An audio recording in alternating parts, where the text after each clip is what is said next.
KTO Radio présente À haute voix, la lecture intégrale des œuvres spirituelles majeures. Aujourd'hui, Le chemin de perfection de Thérèse d'Avila.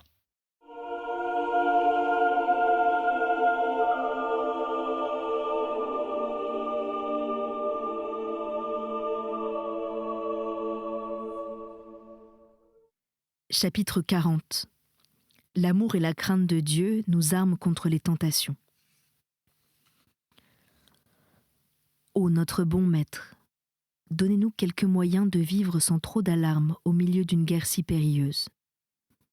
Ce moyen est à notre portée, mes filles, et notre Seigneur nous l'a laissé lui-même. C'est l'amour et la crainte. L'amour nous fera hâter le pas, la crainte nous fera regarder avec soin où nous posons le pied, afin de ne pas trébucher sur ce chemin de la vie où nous rencontrons tous tant de pierres. Avec cela, nous n'aurons pas à craindre d'être trompés. Vous allez peut-être, et avec raison, me demander à quelle marque vous pourrez reconnaître que vous possédez ces deux vertus, si grandes, si grandes. Il n'en est pas de marque absolument certaine et infaillible, car si nous avions cette certitude de posséder l'amour de Dieu, nous l'aurions également d'être en état de grâce. Toutefois, mes sœurs, quand ces vertus existent dans une âme, elles se révèlent par des signes si évidents que les aveugles mêmes sont contraints de les voir, et qu'elles se rendent sensibles à ceux mêmes qui ne voudraient pas les entendre. Ceux qui les possèdent sont d'autant plus remarqués qu'ils sont moins nombreux. Deux mots très simples, l'amour et la crainte de Dieu. Ce sont là deux places fortes d'où l'on fait la guerre au monde et aux démons. Ceux qui aiment Dieu véritablement aiment tout ce qui est bon, louent tout ce qui est bon, s'unissent toujours avec les bons, les soutiennent, les défendent. Ils n'ont d'affection que pour la vérité et pour les choses qui sont dignes d'être aimées. Qu'on ne croit pas que ces âmes, embrasées d'un véritable amour de Dieu, puissent aimer les vanités de la terre, pas plus que les richesses, les plaisirs, les honneurs du monde, pas plus que la dispute et l'envie. Pourquoi ? Parce que leur unique ambition est de contenter celui qu'elles aiment. Elles se meurent du désir d'être aimées de lui, et c'est vivre pour elles que de chercher les moyens de lui plaire de plus en plus. Un tel amour peut-il se dérober au regard et se tenir caché ? Non, encore une fois, c'est impossible. Voyez un saint Paul, une sainte Madeleine. L'un, 3 jours à peine écoulés, paraît visiblement malade d'amour, l'autre dès le premier jour. Et comme leur blessure est évidente pour tous les yeux. Il est vrai, cet amour a des degrés différents. Et selon qu'il est plus ou moins fort, il se fait plus ou moins reconnaître. Mais partout où il y a un amour véritable de Dieu, que sa flamme soit grande ou petite, il révèle toujours sa présence. Si donc vous sentez cet amour de Dieu dont je viens de parler, et s'il est accompagné de la crainte dont je vais bientôt vous entretenir, réjouissez-vous, mes filles, et entrez dans un parfait repos. Dédaignez toutes ces vaines terreurs que le démon s'efforcera par lui-même et par d'autres d'exciter dans votre âme, afin de vous empêcher de jouir tranquillement d'un si grand bien. Désespérant de vous gagner, il cherche du moins à vous faire perdre quelque chose. Il essaie de diminuer le gain que vous aurez pu faire, le gain que d'autres feraient comme vous, s'ils croyaient que ces grâces extraordinaires viennent de Dieu et que Dieu peut parfaitement les accorder à de pauvres créatures comme nous.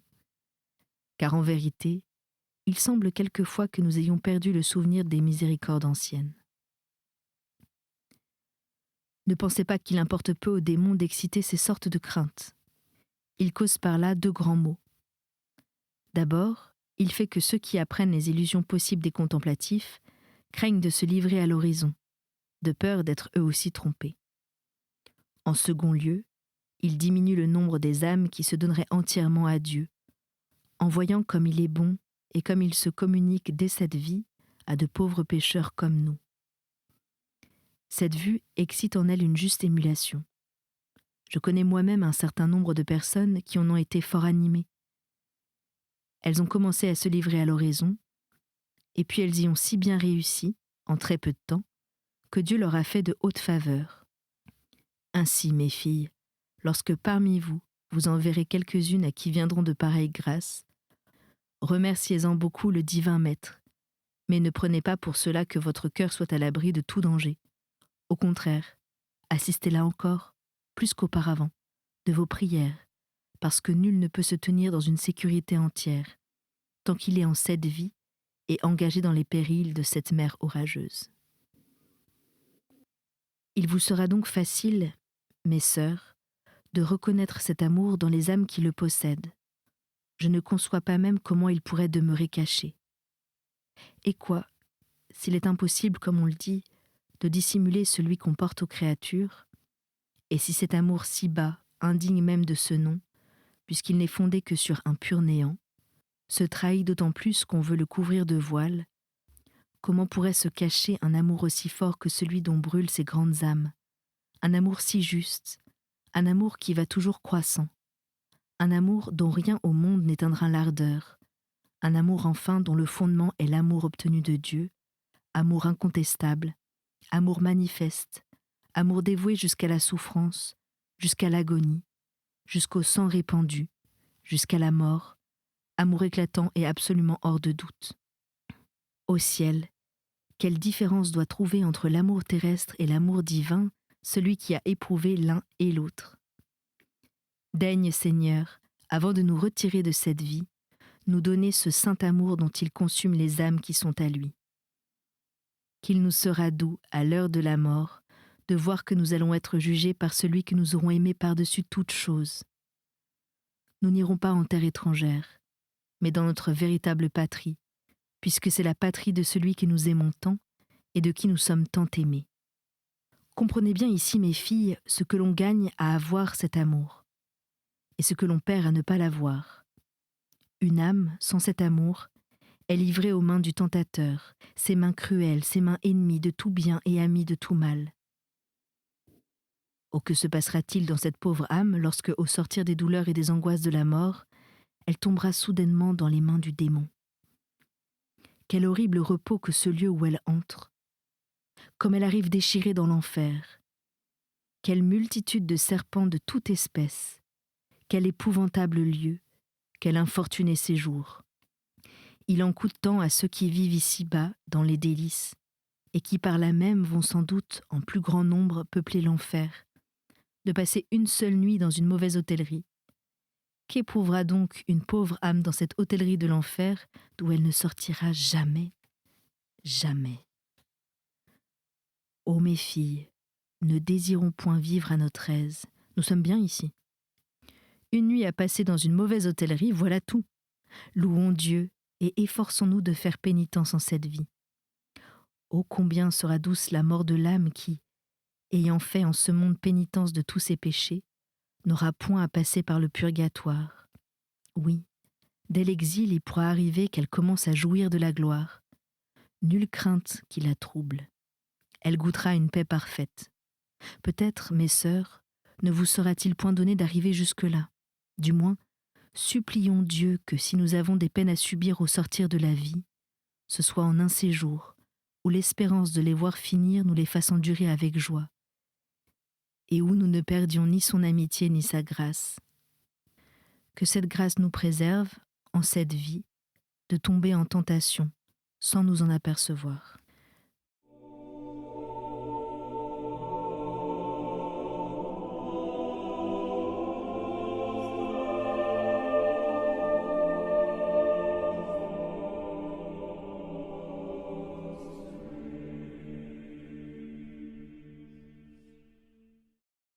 Chapitre 41.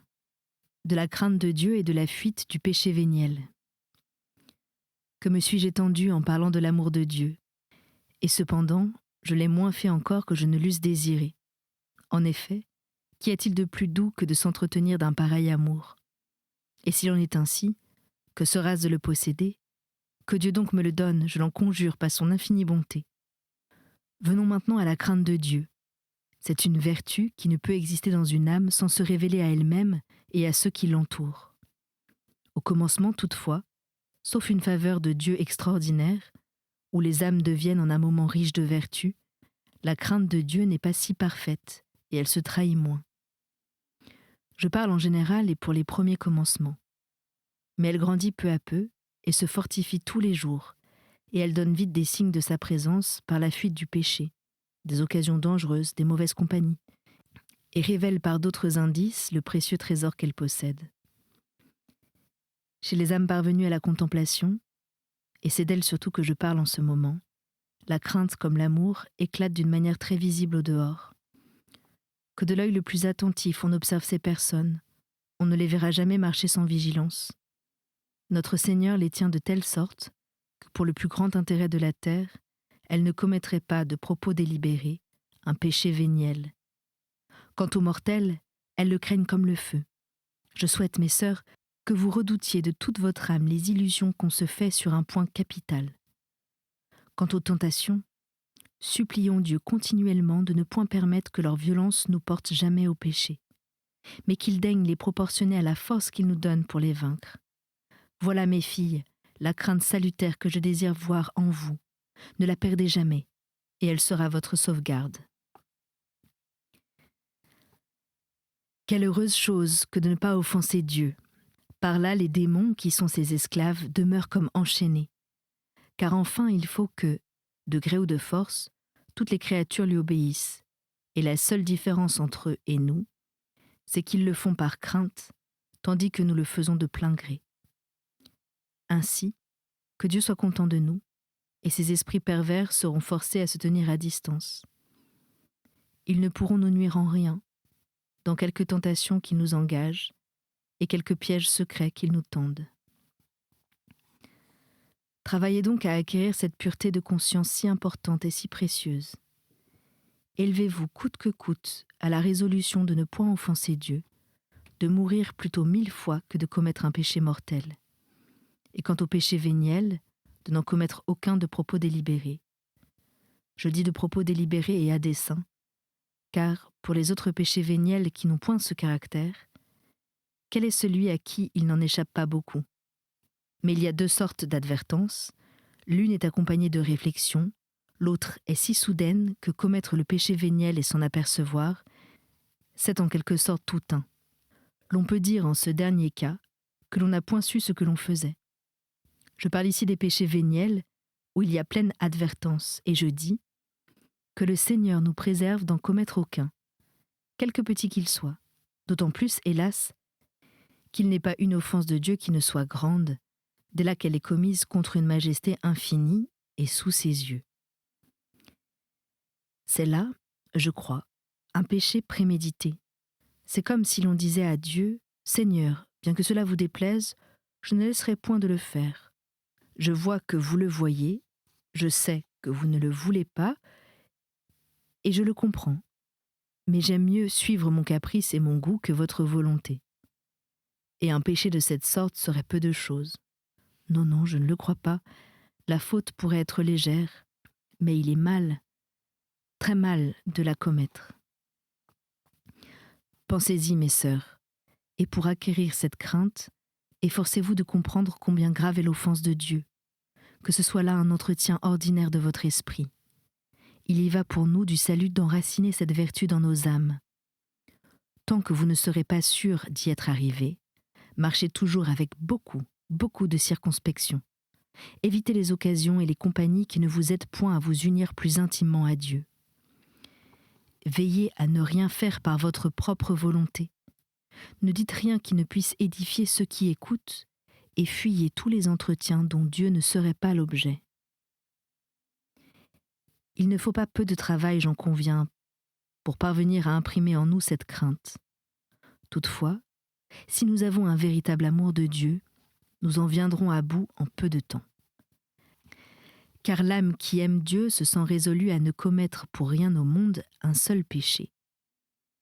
Il pourra bien lui arriver de faire encore quelques chutes, parce que nous sommes toujours faibles, et qu'il n'y a pas à se fier absolument à nous. C'est précisément dans nos plus fermes résolutions qu'il nous faut le plus nous défier de nous-mêmes, pour ne fonder notre confiance qu'en Dieu seul. Ainsi, mes filles, une fois que vous verrez en vous cette heureuse disposition, marchez avec moins d'appréhension et de contrainte. notre Seigneur vous assistera, et la coutume même de ne point l'offenser vous sera d'un grand secours. Agissez avec une sainte liberté, et ne craignez pas de traiter, comme il le faut, avec des personnes même peu intérieures. Car ceux-là même dont le commerce aurait pu être un mortel poison pour votre âme, avant qu'elle possédât cette véritable crainte de Dieu, vous exciteront souvent à l'aimer davantage et à le bénir de vous avoir délivré d'un péril qui est maintenant pour vous si visible. Auparavant, vous auriez peut-être pu seconder leurs faiblesses. Maintenant, par votre seule présence, vous les porterez à se vaincre eux-mêmes. Et ce bon désir sera, sans qu'ils y songent, un hommage rendu à votre vertu. Chose admirable, mes filles, et dont je loue plus d'une fois l'auteur de tout bien, tel est le respect qu'inspire un serviteur de Dieu, que souvent, sans proférer une parole, il empêche par sa seule présence qu'on ose parler contre sa divine majesté. De même que par un sentiment de bienséance, on ne dit point devant nous du mal de nos amis, de même sans doute on respecte le serviteur de Dieu, fût-il d'ailleurs de la plus obscure naissance, par cela seul qu'étant en grâce, il est l'ami de Dieu. Et l'on évite de lui donner le déplaisir qu'on sait être le plus mortel pour son cœur, celui de voir outrager ou offenser son Seigneur et son Maître. La cause vraie de ce respect m'échappe peut-être, mais le fait est certain et fréquent. Ainsi, mes filles, évitez la gêne intérieure. Une âme qui se resserre ne fait guère plus rien de bon. Elle donne souvent dans les scrupules et devient ainsi inutile pour elle-même et pour les autres. Supposez qu'elle se préserve des scrupules, elle sera bonne pour elle-même, mais elle ne gagnera pas beaucoup d'âme à Dieu. Car telle est notre nature, que la vue de cette gêne et de cette contrainte intimide les autres et leur ôte la respiration. Ils accordent volontiers que cette âme marche dans un meilleur chemin, mais ils perdent toute envie de l'y suivre. Un autre effet aussi triste de cette contrainte, c'est qu'elle nous inspire des jugements sévères dont les personnes dont la voie est différente de la nôtre et pourtant plus sainte. Voit-on certaines âmes traitées librement et sans toutes ces gênes avec le prochain, pour le gagner à Dieu, on taxera d'imperfection cette innocente liberté. Voit-on dans ces âmes une joie sainte, il semblera que c'est de la dissipation. C'est là un très grand péril, pour les femmes surtout, qui, faute de science, ne savent pas discerner ce qui peut se faire sans péché. En outre, il y a en cela une tentation continuelle et fort dangereuse, parce qu'elle tourne au préjudice des autres. En outre, rien n'est plus mauvais que de croire au-dessous de nous tous ceux qui ne marchent pas comme nous par la voie de la contrainte. Un dernier inconvénient, c'est que dans certaines occasions, il faudrait parler par devoir. Cette crainte scrupuleuse d'excéder en la moindre chose pourra enchaîner notre langue, si tant est que vous ne disiez pas du bien de ce que vous devez abhorrer. Tâchez donc, mes sœurs, autant que vous le pourrez sans offenser Dieu, de vous montrer affables, de vous conduire de telle sorte que toutes les personnes qui traiteront avec vous, qu'elles aiment votre conversation, qu'elles se sentent attirées à partager votre manière de vivre et d'agir, qu'enfin, au sortir de vos entretiens, la vertu, au lieu de les effaroucher et de les décourager, n'est plus que des charmes pour elles. Cet avis est de très grande importance pour les religieuses. Plus elles sont saintes, plus elles doivent avoir avec leurs sœurs la conversation aimable. Peut-être aurez-vous quelquefois de la peine que les entretiens de vos sœurs ne soient pas tels que vous le souhaiteriez. Ne vous éloignez pas d'elles, si vous voulez leur être utile et gagner leur amitié. C'est un devoir pour nous de montrer de l'affabilité, de la bonté, de la condescendance, à l'égard de toutes les personnes avec qui nous avons des relations, mais principalement envers nos sœurs. Persuadez-vous bien, mes chères filles, que Dieu ne s'arrête pas, comme vous pourriez le croire, à une foule de petites choses. Ainsi, gardez votre âme et votre esprit libres de ces inquiétudes, de ces angoisses qui pourraient vous empêcher de faire beaucoup de bien. Ayez, comme je l'ai dit, une intention droite, une ferme volonté de ne point offenser Dieu et de ne laisser votre âme se rancogner étroitement. Et lieu de vertu, vous trouveriez là une foule d'imperfections où le démon vous pousserait, et vous feriez ni pour vous ni pour les autres le bien en votre pouvoir. Vous voyez maintenant comment, avec l'amour et la crainte de Dieu, nous pouvons tranquillement et en paix marcher dans ce chemin de la perfection, ce qui toutefois ne nous dispense point de la vigilance, puisque la crainte doit toujours aller la première. Quant à une entière assurance, elle est impossible en cette vie, elle serait même un très grand danger pour nous. C'est ce que notre Maître nous enseigne, lorsqu'en terminant son oraison, il dit à son Père ces paroles dont il voyait pour nous la nécessité. « Mais délivrez-nous du mal. »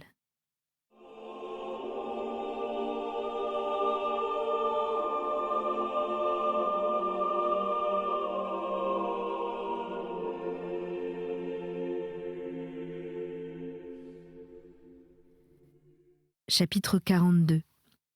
Sur ces dernières paroles du Pater Noster, mais délivrez-nous du mal. C'est, ce me semble, à juste titre, que le bon Jésus adresse à son Père cette demande pour lui-même. Nous voyons en effet combien il devait être fatigué de vivre lorsqu'il dit dans la scène à ses apôtres « J'ai ardemment désiré de faire cette scène avec vous ». Comme c'était pour lui la dernière, il ne pouvait montrer plus clairement que par ses paroles combien la vie lui était amère et avec quelle ardeur il soupirait après la mort. Et aujourd'hui, même après un siècle de vie, non seulement on n'est pas fatigué de vivre, mais on voudrait ne jamais mourir. Nul à la vérité ne vit ici-bas aussi pauvre ni aussi accablé de travaux et d'angoisses que cet adorable Sauveur. Que fut en effet sa vie tout entière, sinon une mort continuelle, par l'image toujours présente des supplices qu'on lui réservait. Encore n'était-ce là que le moindre sujet de ses douleurs. Les plus grandes lui venaient de voir son Père si offensé et les âmes se perdre en si grand nombre. Si pareille vue afflige profondément une âme qu'anime la charité, que devait-elle produire sur le cœur de celui qui était la charité sans borne et sans mesure? Oh, qu'il y avait bien raison de supplier son Père de le délivrer de tant de maux, de tant de peines, et de l'admettre enfin à l'éternel repos de son royaume, dont il était le véritable héritier. Par cet Amen qui termine la prière, le Seigneur, selon que je l'entends, demande à son Père que nous soyons délivrés de tout mal à jamais.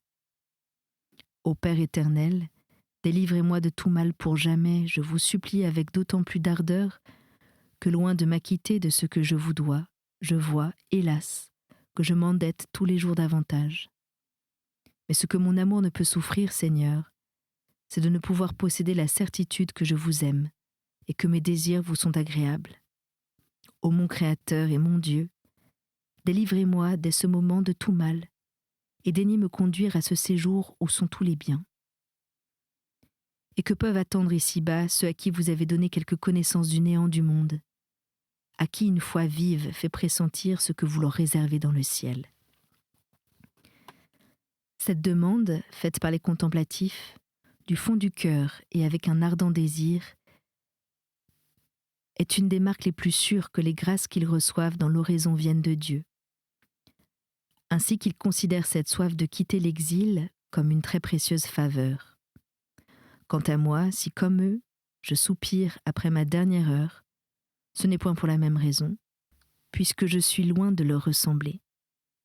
Ce qui fait que j'appelle la mort de tous mes vœux, c'est qu'ayant si mal vécu jusqu'ici, je crains de vivre davantage et que je suis lasse des tribulations de cet exil. Est-il étonnant que l'expérience des faveurs divines donne aux âmes le désir de s'abreuver à leur source, au lieu de les avoir goutte à goutte? Est-il étonnant que, fatiguées d'une vie où tant d'embarras les empêchent de jouir d'un si grand bien, elles aspirent à cette patrie où le soleil de justice ne se couche plus pour elles? Après ces moments de lumière, comme les choses d'ici-bas doivent leur paraître obscures, ce qui m'étonne, c'est qu'après cela on puisse vivre. Tout doit être amertume, après qu'on a goûté les prémices de la béatitude et reçu les premiers gages de la gloire. Si de telles personnes restent dans cet exil, ce n'est assurément point par leur propre volonté, mais parce que telle est la volonté du roi. Oh, quelle vie différente de la nôtre que celle où l'on ne désire pas la mort! Quelle différence entre les saints et nous dans la soumission de notre volonté à la volonté de Dieu! Dieu veut que nous aimions la vérité et nous aimons le mensonge. Dieu veut que nous aimions ce qui est éternel et nous préférons ce qui passe. Dieu veut que nous aimions ce qui est grand et sublime et nous allons aux choses basses et terrestres.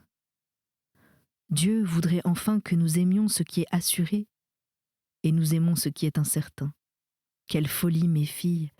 Il n'y a de sage que de supplier Dieu qu'il nous réserve pour toujours ses périls et qu'il nous délivre de tout mal. Bien que notre désir ne soit pas encore parfait, ne laissons pas d'adresser à Dieu cette demande avec toute l'ardeur dont nous serons capables. Pourquoi craindre de demander beaucoup lorsque nous nous adressons au Tout-Puissant? Mais afin de ne point nous tromper, laissons-le nous donner ce qui lui plaira, puisqu'aussi bien nous lui avons déjà donné notre volonté. Enfin, que son nom soit à jamais sanctifié dans le ciel et sur la terre, et que sa volonté soit toujours accomplie en moi. Amen. Admirez maintenant, mes chères filles, comment notre Seigneur est venu à mon secours, tandis que je vous entretenais du chemin de la perfection. Oui, admirez comme il nous a instruites, vous et moi, en me découvrant la grandeur des choses que nous demandons dans cette prière évangélique. Qu'il en soit éternellement béni. Non, jamais il n'était venu à mon esprit que cette prière renfermât de si admirables secrets. Car tout le chemin spirituel, comme vous venez de voir, s'y trouve compris, depuis le point de départ jusqu'au terme, c'est-à-dire jusqu'à cette fontaine d'eau vive où l'âme boit à longs traits et s'abîme tout entière en Dieu. Le divin Maître a voulu, ce me semble, nous donner à entendre qu'il y a pour tous une inépuisable source de consolation dans cette sainte prière. Les plus ignorants, ceux qui ne savent pas lire, s'ils l'entendaient bien, y trouveraient à la fois une instruction solide pour l'esprit et un grand soulagement pour les peines du cœur. Apprenons, mes sœurs, à devenir de plus en plus humbles, en considérant avec quelle humilité notre bon Maître nous donne ses leçons. Et suppliez-le de me pardonner cette hardiesse que j'ai prise de parler de choses si relevées. Il sait bien que j'en étais incapable, s'il ne m'eût lui-même appris ce que j'avais à vous dire. Remerciez-le, mes sœurs, de cette grâce. Il a daigné me l'accorder, c'est sans doute en considération de votre humilité à me demander cet écrit, vous abaissant jusqu'à vouloir être instruite par une créature aussi misérable que moi. Si le père présenté, Dominique Banès, mon confesseur, à qui je vais d'abord confier ce petit traité, juge qu'il puisse vous être utile et vous le met entre les mains, je n'aurai pas peu de consolation de celle que vous en recevrez. Mais s'il trouve qu'il ne soit pas digne d'être vu, vous vous contenterez, s'il vous plaît, de ma bonne volonté.